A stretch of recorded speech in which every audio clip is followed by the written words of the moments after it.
धनानंद के राज्य में एक महामात्य भी था। वह धनानंद का बहुत ही खास था और धनानंद उस पर आंख बंद करके विश्वास किया करता था। अगर धनानंद कुछ भी गलत करता था तो महामात्य गलत फैसले पर भी कुछ नहीं बोलता था।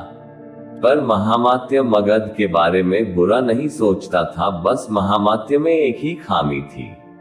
वह धनानंद के गलत फैसलों में भी उसके साथ रहता था। एक दिन धनानंद ने शट्टार और उसके दोनों पुत्रों को जबरदस्ती महल में बुलाया और दोनों पुत्रों को बहुत जलील किया।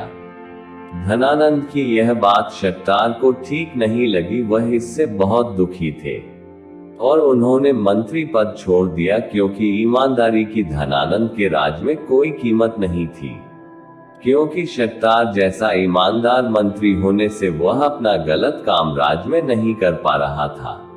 विष्णुगुप्त के पिता चाणक्य को भी शट्टार के बारे में पता था। वह अपने प्रिय मित्र की इतनी बेइज्जती नहीं देख पा रहे थे, इसलिए उन्होंने फैसला लिया कि वह मगध के लोगों को धनानंद के चरित्र के बारे में बताएंगे।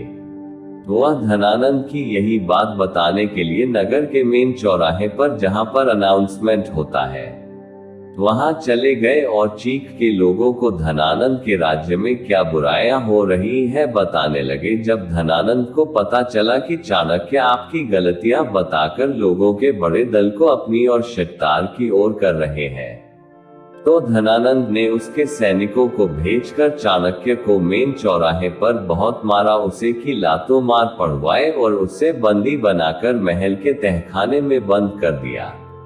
यह बात जब विष्णुगुप्त को पता चली तो वह अपने पिता को चौराहे पर ढूंढने निकला। वहां उसे उसके पिता की पुस्तक मिली।